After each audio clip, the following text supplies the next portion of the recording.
নমস্কার বন্ধুরা, Ramakrishna TV YouTube চ্যানেলের পক্ষ থেকে সকল মা বাবা দাদু দিদা ঠাকুমা ঠাকুর দাদা দাদা দিদি ছোট ছোট ভাই বোনদের জানাই অনেক অনেক ভালোবাসা প্রীতি ও আন্তরিক শুভেচ্ছা। সবাই আশা করি ভালো আছেন, ভালো থাকবেন। আজকে আমার একটা খুব ফেভারিট রেসিপি আজকে আমার ওয়াইফ রান্না করেছে, সেটা হচ্ছে, এখন বলবো না, দেখাবো। এই দেখো, সেটা হচ্ছে মুসুরির ডাল, সাথে তো পাতিলেবু আর পেঁয়াজ আছে, আর হ্যাঁ, বেগুন ভাজা আর আলু ভাজা। ক্যামেরা চালু।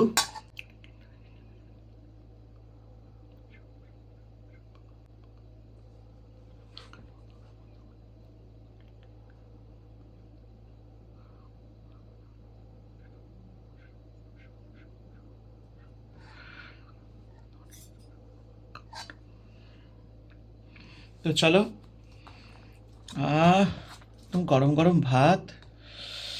উফ! আর এই শীতকালে না, রাত্রেবেলা, আর জানো তো এখন বাজে রাত প্রায় বলতে গেলে একটা। শ্বশুরবাড়ির থেকে এসছি। আর যেহেতু কালকে আম, বুধবার, 24শে ডিসেম্বর ছিল, আর 4:30 না 5:30 অবধি ডিউটি করে আর ঘুমাইনি। পুজো টুজো দিয়েই একেবারে চলে গেছিলাম শ্বশুরবাড়িতে। তারপরে গিয়ে ওখানে রান্না বান্না করলাম, তোমরা তো দেখেছো বিরিয়ানির ব্লগটা। বিরিয়ানির ভিডিওটা, ওখানে একটু হায়দ্রাবাদি বিরিয়ানি করেছিলাম ওখানে। আর সারাদিন ওইখানে গিয়ে বলতে গেলে বিকেলবেলায় একটু ঘুমিয়েছি। আর তোমরা তো জানো যে নাইট শিফট করলে সকালবেলা আমি, মানে একটু ঘুম লাগে আমার, তো সেই ঘুমটা আর হয়নি, আর মাথাটা এত যন্ত্রণা। তারপরে এসছি 8টা সাড়ে 8টার সময় শ্বশুরবাড়ি থেকে বাড়ি, আর তখনই না আমার বুকটায় ব্যথা করতে আরম্ভ করেছিল হঠাৎ করে, জানি না, চেস্ট পেন হচ্ছিল আমার। আর হয়তো কিছু একটা টেনশন করছিলাম আমি। আর তারপরে আমার মাথাটা ঘুরে গেছিল। তারপরে দেখলাম ও রান্না বান্না করেছে, অনেকক্ষণ ধরে ডাকছিল, উঠতে পারছিলাম না কারণ আমার মাথাটা যন্ত্রণা করছে। কারণ প্রপার যদি ঘুমটা আমার না হয় না, আমি কোনো কাজ করতে পারি না। তো দেখো, পাতিলেবুটা বেশি করে মেখে নিয়েছি। আহা! আলু ভাজা তো নেবই। উফ, যেটা আমার খুব ফেভারিট, এই আলু ভাজাটা একদম প্রপারলি ভাতের সাথে মেখে, আহ, দারুণ দারুণ। দাঁড়াও, দাঁড়াও, পেঁয়াজটা আগে একটু আলাদা জায়গায় রাখি।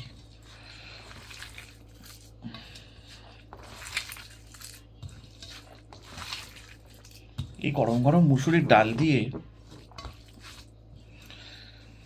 আলু ভাজা, বেগুন ভাজা, উফ, এটা হচ্ছে আসল খাওয়া বাঙালিদের। আর কাঁচা লঙ্কার একটা গন্ধ বেরিয়ে গেছে একেবারে, অসাধারণ।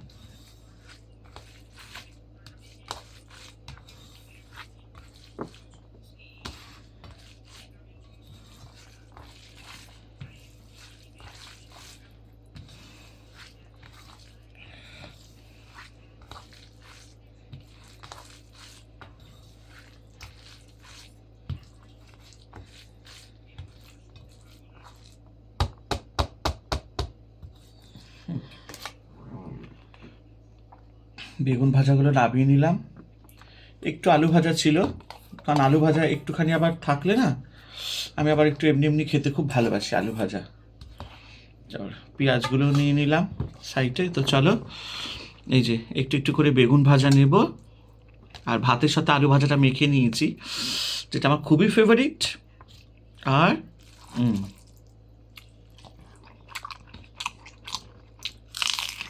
হুম,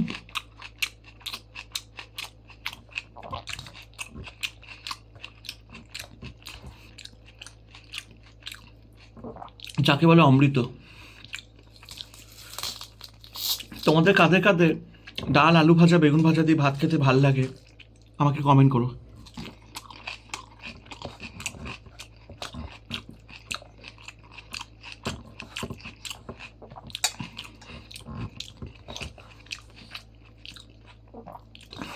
বাঙালির সেরা মেনু।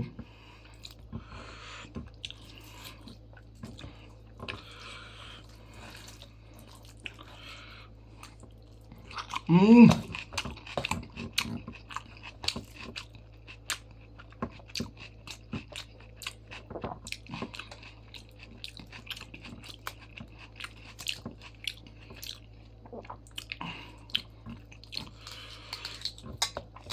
জানো তো,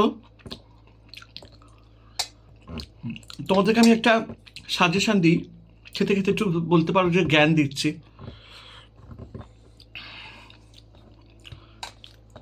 তোমার যেরকম ব্যবস্থা হবে, মাফ করবে, তোমার যেরকম অবস্থা হবে সেই বুঝে ব্যবস্থা করবে, তাহলে দেখবে জীবনে কোনো সমস্যা হবে না।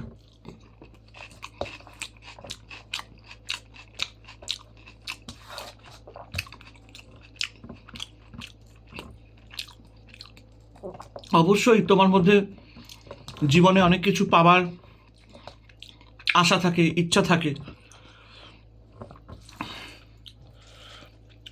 সবার জীবনেই অনেক কিছু উতার চড়াও থাকে, মানে আপস অ্যান্ড ডাউন।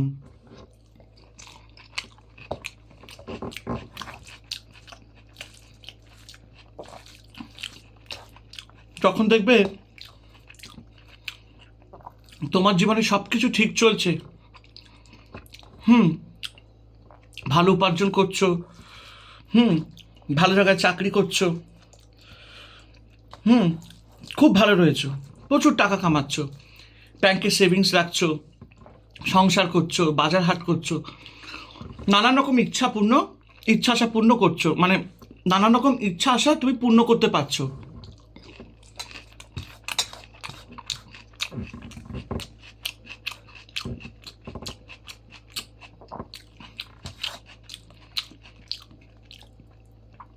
আবার সবসময় যে এক একটা মানুষের যে ভালো হয়, বা সব সময় যে সময় ভালো যায় মানুষের, সেটাও নয়। ঈশ্বর যেমনি প্রত্যেকটা মানুষকে ভালো সময় দিয়েছে, আবার প্রত্যেকটা মানুষকে আবার তেমনি খারাপ সময়ও দিয়েছে। খারাপ সময়টা কেন দিয়েছে জানো ঈশ্বর? এই যে আমার জীবনে অনেক ভালো খারাপ নিয়ে আমার জীবনটা, খারাপ সময়টা কেন দেয় ঈশ্বর প্রত্যেকটা মানুষকে? কারণ ওই খারাপ সময়ের মধ্যে থেকে আমরা অনেক কিছু জানতে পারি, অনেক কিছু শিখতে পারি, অনেক কিছু অভিজ্ঞতা হয়। দাঁড়াও, আগে একটু ভাতটা মুখে নিই, তারপরে বলছি। ওই দেখো,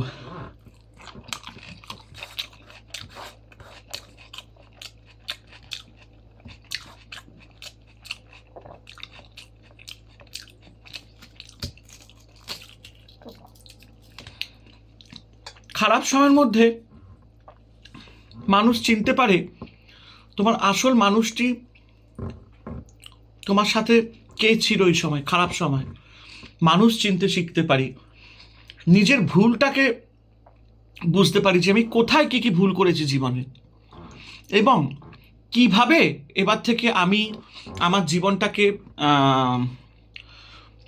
মানে কি বলবো, চালাবো, জীবনযাপন করবো, কীরকমভাবে প্রিকশন নিলে আমার লাইফস্টাইলটা আরও বেটার হবে। এই জিনিসগুলো আমরা শিখতে পারি, অভিজ্ঞতা হয়, অনেক কিছু জানতে পারি।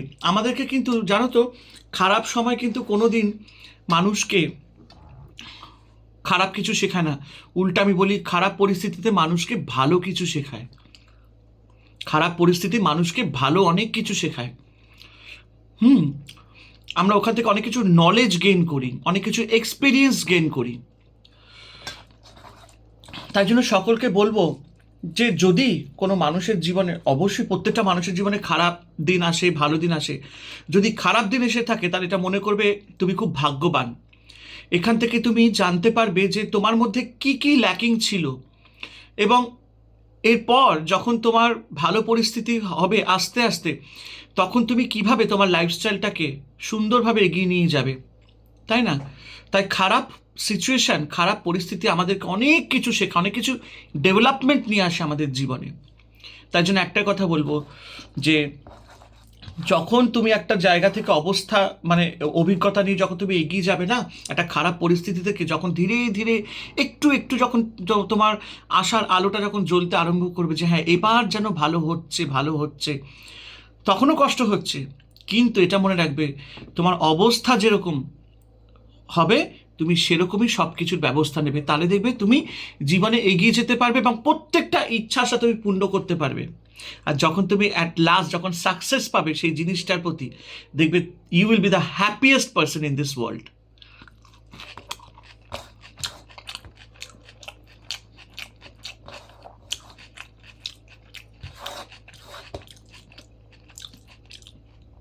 আমার জীবনে এরকম অনেক ঘটনা ঘটেছে, আমি অবশ্যই তোমাদেরকে একদিন এরকম খাবার টেবিলে বসে বসে শেয়ার করব।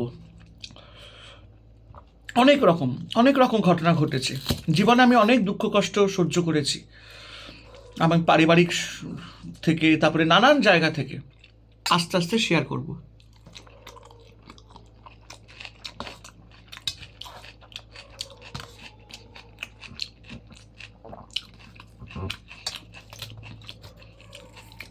আমাকে ইউটিউবে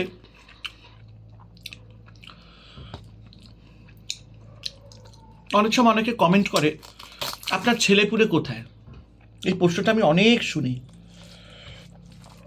দেখো, নানান রকম বই টই নিয়ে আমি চর্চা করি, তো অনেক কিছু নলেজ আমি গেইন করেছি, আমি অনেক কিছু মানে শিখছি জীবনে।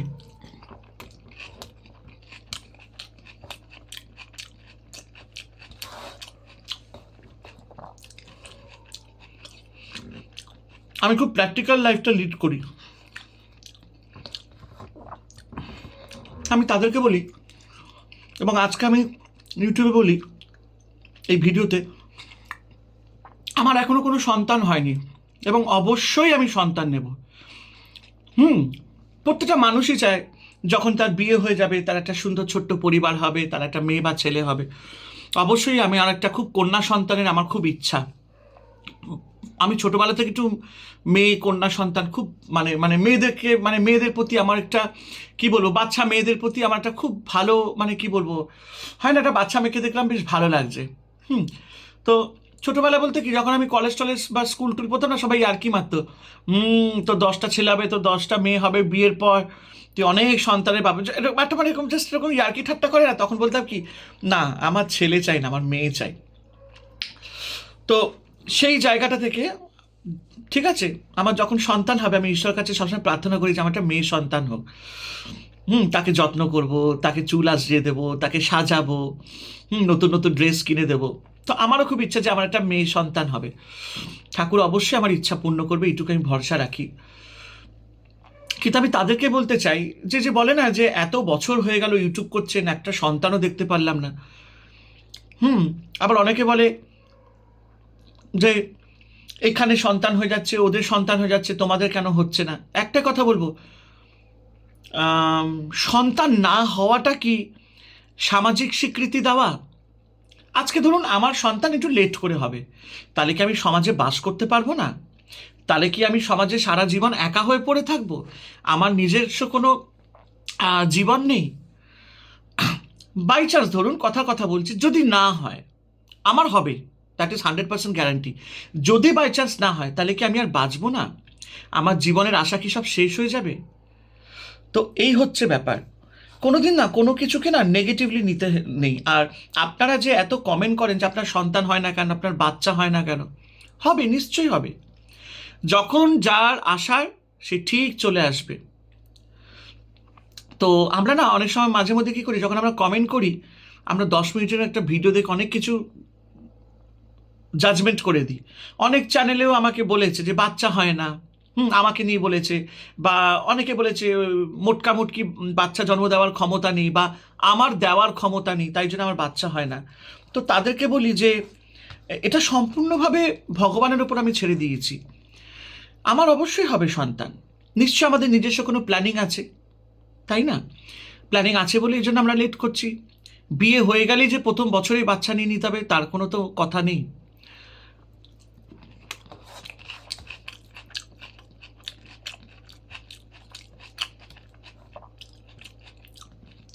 তাই বাচ্চা হচ্ছে না বলে আমি লজ্জা শরমে মুখ ঢেকে চলবো বা সমাজে বাস করতে পারবো না, এটা ভুল। কত স্বামী স্ত্রীরা আছে, তাদের কত কিছু কমপ্লিকেশনস আছে, তারা বাচ্চা জন্মই দিতে পারেনি, তাদের শারীরিক অনেক কিছু কমপ্লিকেশনস আছে। তারা কি বেঁচে নেই পৃথিবীতে? তারাও বেঁচে আছে, ভালোভাবে বেঁচে আছে, আনন্দ করছে, তাই না? সব জায়গায় ঘুরে বেড়াচ্ছে। ভালো থাকাটা হচ্ছে মেন ব্যাপার।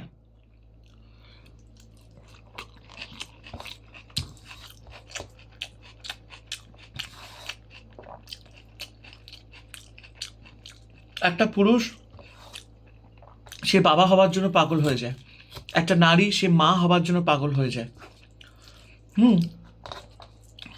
তাহলে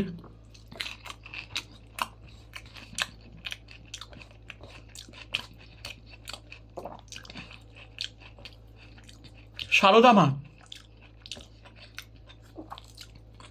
তাকে আমরা সবাই মা বলে ডাকি। She is a big example in this world. তিনি সবার মা, সবাইকে তিনি সন্তান বলে মেনে নিয়েছেন। তিনি কত বড় একটা স্যাক্রিফাইস করেছে লাইফে। তাহলে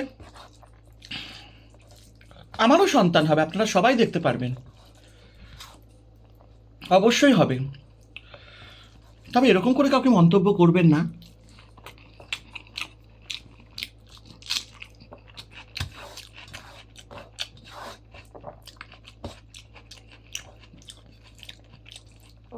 আমাদেরও নিজস্ব জীবন আছে। ভালোভাবে বেঁচে থাকাটা, ভালো কাজ করাটা জীবনে, এটা হচ্ছে সবচেয়ে আগে।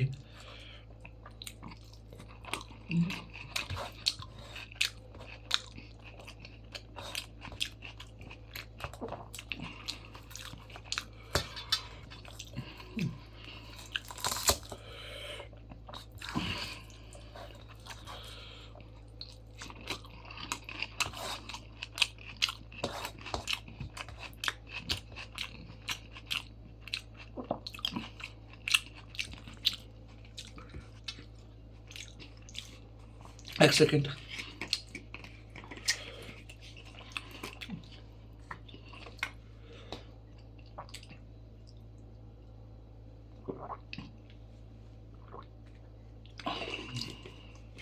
একটা চ্যানেলে কমেন্টের মাধ্যমে আমার স্ত্রীকে বলা হয়েছে বাজা, আমাকে বলা হয়েছে আমি 9 মাসের পোয়াতি এবং আমি হচ্ছি আটকুরে। কিন্তু আমরা দিব্যি ভালো আছি, কোনো মন খারাপ করিনি, কারণ আমরা জানি যে এইসব কথার প্রভাব আমাদের পড়বে না। ঈশ্বর আছেন, উনি আমাদের জীবন দিয়েছেন, উনি আমাদের সব কিছু নির্ধারিত করে রেখেছেন। যখন যেটা হবার তখন ঠিক হবে, এই হচ্ছে ব্যাপার। তাই কোনো কিছুতে না আক্ষেপ করবেন না, কোনো কিছুকে নিয়ে এত সংকোচ বোধ করবেন না। এটা শুধু মনে রাখতে হবে আমাদেরকে, সুন্দর একটা জীবন পেয়েছি, দুঃখ কষ্ট নিয়ে এগিয়ে যেতে হবে, ভালো থাকতে হবে, আনন্দ থাকবো, নিজের জীবনটাকে সুন্দরভাবে এগিয়ে নিয়ে যাব, ভালো কাজ করব।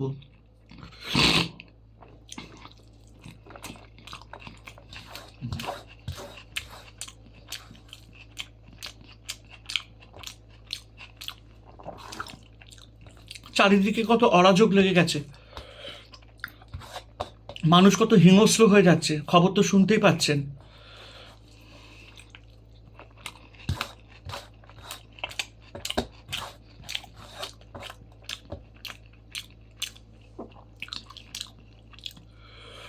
রাস্তাঘাট এখন চলাফেরায় একটা ভয়ঙ্কর পরিস্থিতি হয়ে গেছে। এখন মনে হয় যেন ঘরেই থাকি, বাইরে বেরোবো না, যা দাঙ্গা ফাসাদ এখন চলছে।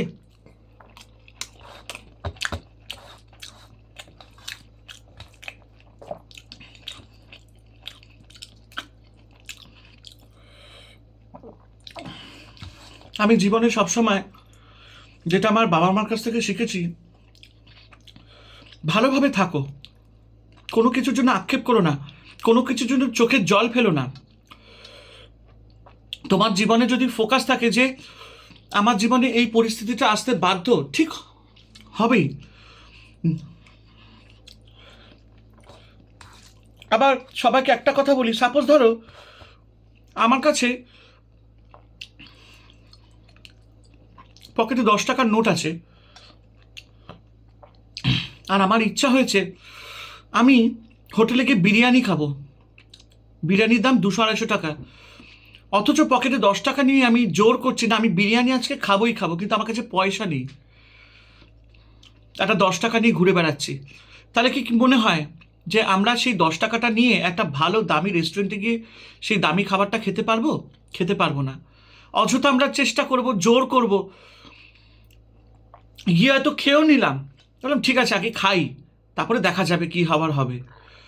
খেয়ে নিলাম, যখন বিলটা এসছে তখন দেখলাম প্রচুর টাকার বিল এসছে, অথচ আমি জানতাম যে আমার কাছে 10 টাকা আছে, তারপরেও এটা ভেবে চিন্তে এসেছিলাম যে ঠিক আছে খেয়ে নিই না, তারপরে দেখা যাবে।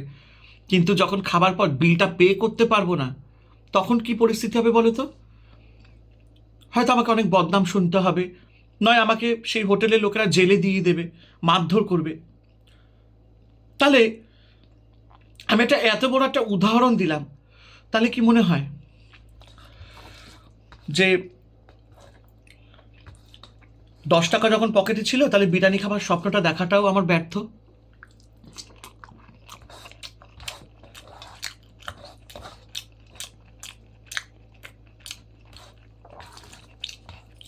তার জন্য সকলকে বলবো,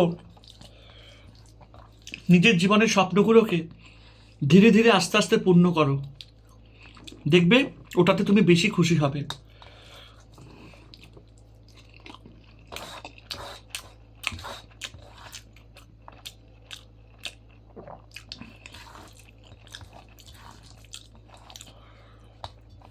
আজকে খেতে খেতে অনেক মনের কথা বললাম, বাবা মা নেই তো,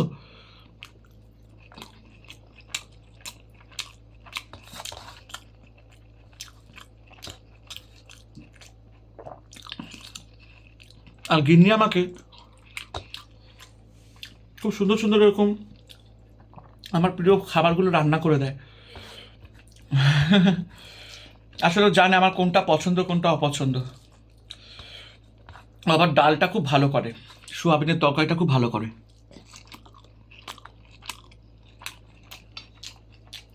গিন্নির সাথে আমি আবার খুব ঝগড়াও করি।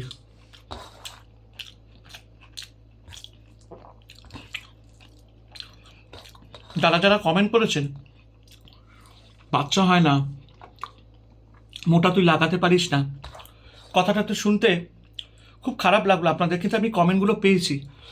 অনেকদিন ধরে ভাবছিলাম আমি উত্তর দেব। আজকে একটা এমন সিচুয়েশন চলছিল যে উত্তরটা দিতে আজকে বাধ্য হলাম আমি।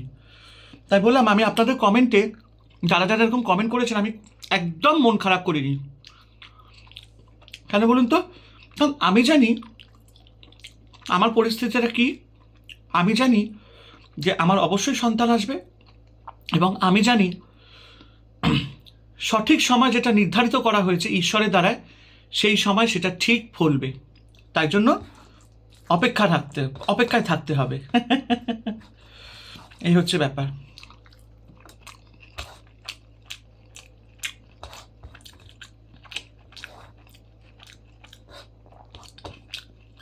আমার বাবা মা আমাকে ছোটবেলা থেকে শিখিয়েছে,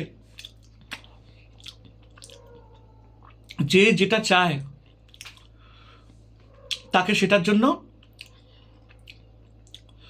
দিয়ে দেওয়ার চেষ্টা করো, কিন্তু যদি তুমি না দেওয়ার তোমার যদি ক্ষমতা থাকে তাহলে জোর করে কিছু করতে যেও না, এতে হিতে বিপরীত হয়। তাই জন্য ধীরে ধীরে সুস্থে সুস্থে নিজের ইচ্ছা আশা পূর্ণ করো। এতে যদি একটু দেরিও হয় কোনো ব্যাপার না। আরে সমাজ কি আমাকে খাওয়াবে, না সমাজ আমাকে সংসার করাবে? আজ আমার মধ্যেখানে 2-3টে বছর অনেক কঠিন পরিস্থিতি গেছে, একটা লোকও ছিল না, 4-5 জন 6-7 জন কিছু লোক ছাড়া আর কেউ ছিল না। তো আমি তখন প্রশ্ন করতে পারি সমাজকে, কই সমাজ তোমরা কোথায়? আজ আমার এই কঠিন পরিস্থিতিতে তোমরা কোথায় ছিলে? যখন আমি আহাকারে ছিলাম সমাজ এসেছিল আমাকে বাঁচাতে, সমাজ এসেছিল আমাকে তখন সেই কঠিন পরিস্থিতি থেকে তুলতে? আসেনি।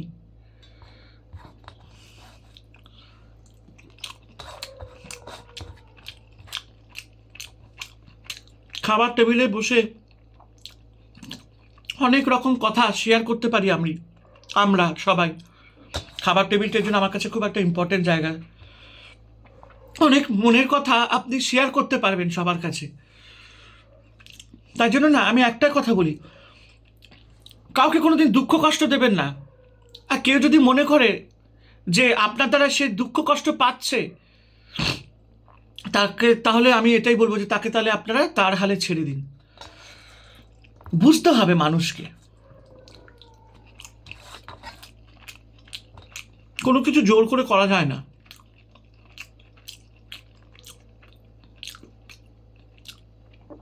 স্বপ্ন পূর্ণ করা খুবই ভালো, এটা একটা ঈশ্বরের দান, কিন্তু যখন আমি দেখছি যে আমার অবস্থা সেরকম নেই, তখন সেই স্বপ্ন পূর্ণ করে লাভ নেই। এতে কি হয়, স্বপ্নটার পূর্ণ হয় না, যদিও হয় সেই স্বপ্নটা পূর্ণ করতে করতে যে লক্ষ্যে আমরা পৌঁছাবার চেষ্টা করেছিলাম সেই লক্ষ্যটাই নষ্ট হয়ে গেল, তাহলে লাভ কি হলো? তাই না?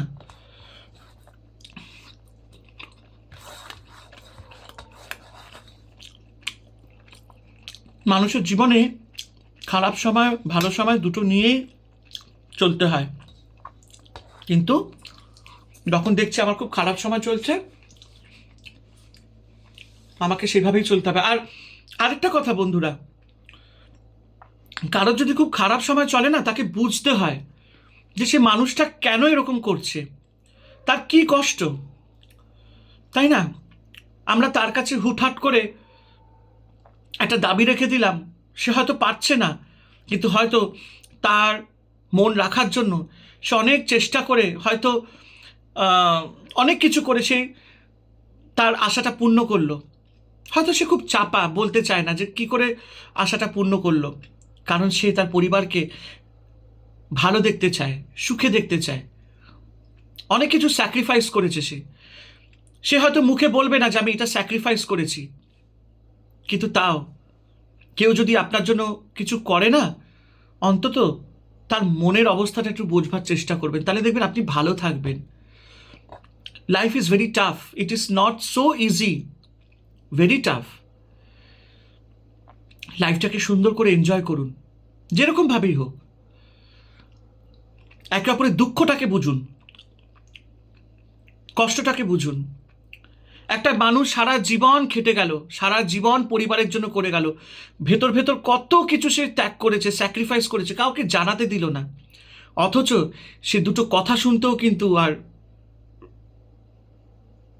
তার শুনতে সময় লাগেনি, অনেক কথা তাকে শুনতে হয়েছে, কিন্তু সে কোনোদিন জানাতে দেয়নি আমি কি পরিস্থিতির মধ্যে আছি, কি পরিস্থিতিদের মধ্যে থেকে আমি সে মানুষের ইচ্ছা আশাগুলো পূর্ণ করছি। তাই জোর করে কোনো কিছু করা যায় না, ধীরে সুস্থে আরামসে ভালোভাবে ভালো থেকে পজিটিভ থেকে জিনিসগুলোকে করতে হয়।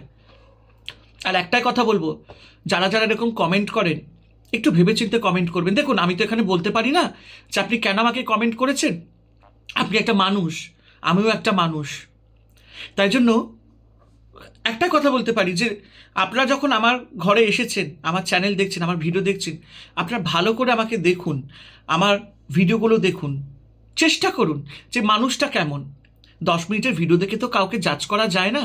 তাই জন্য একটাই কথা বলবো, কাউকে এরকম মন্তব্য করবে না, যে বাজা বলা, আটকুরে বলা। আমাকে তো কত মানুষ কত কিছু কমেন্ট করে, আমি লেডিস, আমি ছক্কা, আমি হিজড়ে, আমি মেয়েদের মতন কথা বলি, আমি মেয়েদের মতন চলি। আমার তো মনে হয় না যে আমি মেয়েদের মতন হাঁটাচলা করি, কারণ আমার ছোটবেলা থেকে লাইফস্টাইলটা এরকম। আমি খুব একা একা থেকেছি, আমি পড়াশোনার মধ্যে থেকেছি, আমি স্পিরিচুয়াল লাইফ লিড করেছি, আমার বেশি বন্ধু বান্ধব নেই, আমি কোনোদিন একটা খারাপ ছেলের সাথে মেলামেশা করিনি, আমার সঙ্গ কোনোদিন খারাপ হয়নি। আমি দিল্লিতে পড়াশোনা করেছি এবং প্রত্যেক বছর আমি র্যাঙ্ক করেছি ফার্স্ট সেকেন্ড থার্ডের মধ্যে। আমি খুব ভালো মার্কস নিয়ে পড়াশোনা করেছি, মানে আমার যখন পরীক্ষা দিয়েছি, যখন রেজাল্ট বেরিয়েছে, কলেজে বলো, হাই সেকেন্ডারি বলো, ইয়েতে বলো, আমি খুব টপার ছিলাম আমি। এবং আমার বন্ধুবান্ধব খুব লিমিটেড। আমি সারা জীবন নিজেকে একটা খুব মানে কি বলবো, ভীষণভাবে একটা প্রোটেক্টেড লাইফ আমি লিড করেছি। তার মানে এই নয় যে আমি মেয়েদের মতন, আমি মেয়ে ছেলে, আমি হিজড়ে, আমি ছক্কা। অনেকে বলেছে আমার লিঙ্গ খুব ছোট, বউকে দেওয়ার ক্ষমতা নেই, কিন্তু আমি একটুও মন খারাপ করিনি। কেন জানেন? কারণ আমি জানি যে কারোর বলাতে কিছু যায় এসে যায় না, আমি জানি আমার পরিস্থিতি কি। আচ্ছা, কালকে যদি আমার যদি কোনো শারীরিক সমস্যা যদি উঠে দাঁড়ায়, তাহলে কি আমি কি সমাজে বাঁচতে পারবো না? সাপোজ ধরুন আমার বাচ্চাই আর হলো না, আপনারা যে এত প্রশ্ন করেন আমার বাচ্চাই আর হলো না, তাহলে কি আমি আর বাঁচবার আমার কোনো অধিকার নেই এই পৃথিবীতে? বাচ্চা হলেই যে আমাকে সমাজে স্বীকৃতি দেওয়া হবে বাঁচবার জন্য, তার তো কোনো মানে নেই। আজকে আমার স্ত্রীও কিন্তু একটা বাচ্চার জন্যই হাঁক পাক করছে, তাই না? তারও তো মন কাঁদে একটা বাচ্চার জন্য। হতেই পারে আমাদের অন্য কিছু পরিস্থিতি আছে। বারবার আমাকে চ্যানেলের মধ্যে আমার সন্তান নিয়ে, আমাদের এই শারীরিক গঠন নিয়ে অনেক করে কমেন্ট করা হয়, অনেক কিছু বলা হয়, আমরা আজ পর্যন্ত মুখ খুলিনি, কিন্তু আজকে আমরা মুখ খুলতে বাধ্য হয়েছি। আপনি যখন একটা মহিলাকে কমেন্ট করছেন বাজা, আপনি জানেন কত বড় ওয়ার্ড এটা, একটা বাজা? এই বাজা শব্দটার মানেটা আপনি জানেন? একটা পুরুষ যখন বাচ্চা জন্ম দেয়নি টাইম মতো, তাকে বলা হয় আটকুড়ে। আপনি জানেন আটকুড়ের আসল মানেটা কি?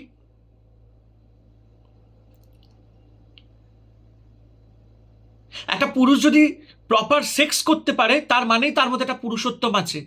এটাই কি original concept for being a Purushottam?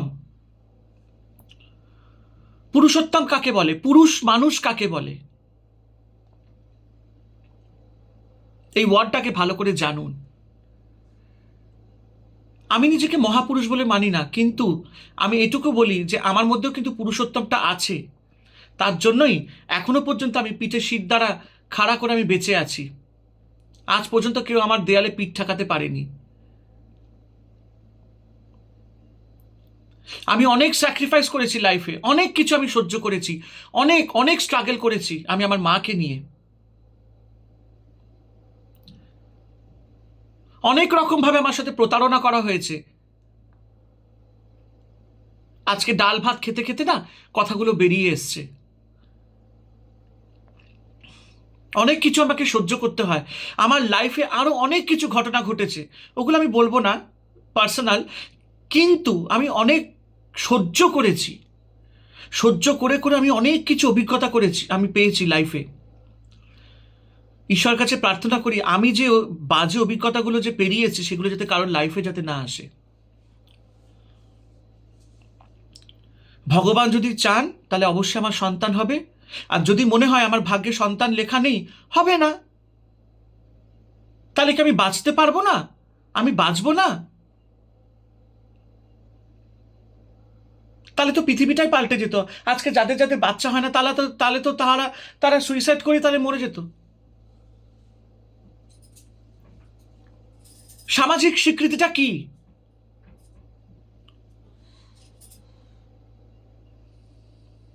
তাই আপনারা যখন কমেন্ট করবেন না, একটু ভেবেচিন্তে কমেন্ট করবেন। আমি আপনাদের উপর রাগ করিনি, আপনাদের প্রশ্ন হতেই পারে, কারণ আপনারা এত বছর ধরে আমাকে দেখছেন, এই জন্য তাদের মনে প্রশ্ন এসেছে যে কেন আপনার বাচ্চা নেই। কিন্তু কেন বাচ্চা নেই সেই রিজন তো আমি আপনাকে, সেই কৈফিয়ত তো আমি আপনাকে দেবো না। কিন্তু কৈফিয়ত দিচ্ছি না বলে আপনি আমাকে দুটো চারটে গালাগাল দিয়ে দেবেন, দুটো চারটে অশ্লীল ভাষায় প্রয়োগ করবেন, সেটা তো আমি মেনে নেব না। প্রত্যেকটা মানুষের ভেতরে কি কি অবস্থা চলছে, কি কি ব্যবস্থা চলছে, সেটা তো আমরা কেউ জানি না। তাহলে কেন আমরা তাকে সেরকম কমেন্ট করব? চলুন, অনেক জ্ঞান দিয়ে দিলাম। যদি কিছু ভুল বলে থাকে আমাকে ক্ষমা করে দেবেন, কিন্তু আমার নিজের মধ্যে দিয়েও আমি একটা লড়াই লড়ছি। আমি কাউকে বুঝতে দিই না, এবং আমাকে অনেক কথা শুনতে হয় অনেক জায়গা থেকে, কিন্তু আমি তাও হাসি মুখে সেগুলো মেনে নিই। কেন বলুন তো? আমাকে বাঁচতে হবে, ভালোভাবে চলতে হবে, জীবনটাকে আমাকে সুন্দরভাবে এগিয়ে নিয়ে যেতে হবে। যত কষ্টই থাকুক, যত কিছুই অভাব থাকুক, আমি ভালো থাকব, ভালো আছি, ভালো থাকার চেষ্টা করব, আনন্দে আছি, আনন্দে থাকব। কিন্তু নিজেকে ভাঙতে দেব না, নিজেকে মরাতে দেব না। দেখি না আমার জীবনে কি লেখা আছে। তা বলে কি আমার বাঁচার আশা শেষ হয়ে যাবে একটা বাচ্চা না হলে?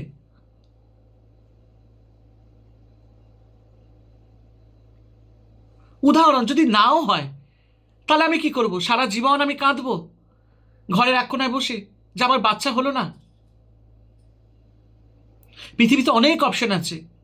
হতে পারে আমি অ্যাডপ্ট করতে পারি একটা বাচ্চা, সে হয়তো আমার রক্ত নয়, কিন্তু একটা বাচ্চাকে অ্যাডপ্ট করে তাকে লালন পালন করা, সেটা একটা বিশাল বড় কাজ। ভগবান শ্রীকৃষ্ণ দেবকী মায়ের পেটে গর্ভে জন্মেছিলেন, কিন্তু লালন পালন করেছেন যশোদা মা। তা বলে কি যশোদা মা কে কি শ্রীকৃষ্ণকে কি সবাই কি অবহেলা করেছে? সবাই এটাই মেনে নিয়ে এসছে যশোদা মাই হচ্ছে শ্রীকৃষ্ণের আসল মা।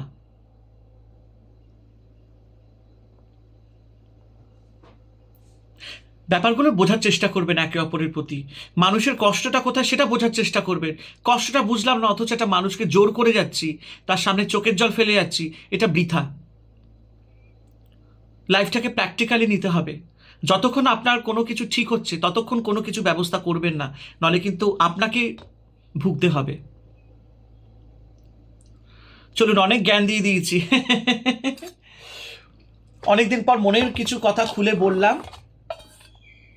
অনেক কিছু বলার থাকে তো, আর আমি মানে আমার বন্ধু বান্ধবরা এবং আমার যে চেনা পরিচিতি আছে তারাও পর্যন্ত সবসময় প্রচণ্ড বলে যে দিব্যেন্দু, মানে আমার ভালো নাম দিব্যেন্দু, বলে মানে আমি কি বলবো বলুন তো, আমি কাউকে কিছু সেরকম কিছু বলি না, আমি চুপচাপ থাকি, আমি প্রচণ্ড স্ট্রেট ফরওয়ার্ড। আমার যেটা মনে হয় এখানে ভুল তো ভুল, আমি সেটাই, আমি যদি নিজে কোনো ভুল করে থাকি সেটা আমি অ্যাকসেপ্ট করব, কিন্তু অন্য কেউ যদি ভুল করে না আমি তাকে সেটা ধরিয়ে দেবো, হ্যাঁ এটা তোমার ভুল, এটা অন্যায়, করো না। আমি কোনোদিন কাউকে বাজে শিক্ষা দিই না। আমি নিজে যেভাবে বড় হয়েছি যে শিক্ষায়, আমি সবসময় চেষ্টা করি যে আমার সাথে থাকবে আমিও তাকে ভালো শিক্ষাটাই দেব, তাকে খারাপ শিক্ষা কোনোদিন দেব না। আমি খুব ভালো আছি আমার পরিবারকে নিয়ে, আমার স্ত্রীকে নিয়ে। যদি কোনো সুখবর আসবে, আসবে তো বটেই, যদি না আসবে, আসতে বাধ্য, আপনার সবাই দেখতে পারবেন। তাই জন্য আগে থেকে কোনো কিছু মন্তব্য করবেন না। চলুন আসি, অনেক বড় ভিডিও হয়ে গেল, জানি না কতক্ষণ কে কি শুনবে। নোটে কাজটি মোড়লো। আজকে আমার মনের কথাগুলো বলা শেষ হলো, জমে থাকা কথাগুলো শেষ হলো, আর আমার খাওয়াও শেষ হলো। কেমন লাগলো এই ডাল, আলু ভাজা, বেগুন ভাজা দিয়ে ভাত, কমেন্ট করে জানাবেন। সবাই ভালো থাকবেন, আনন্দে থাকবেন।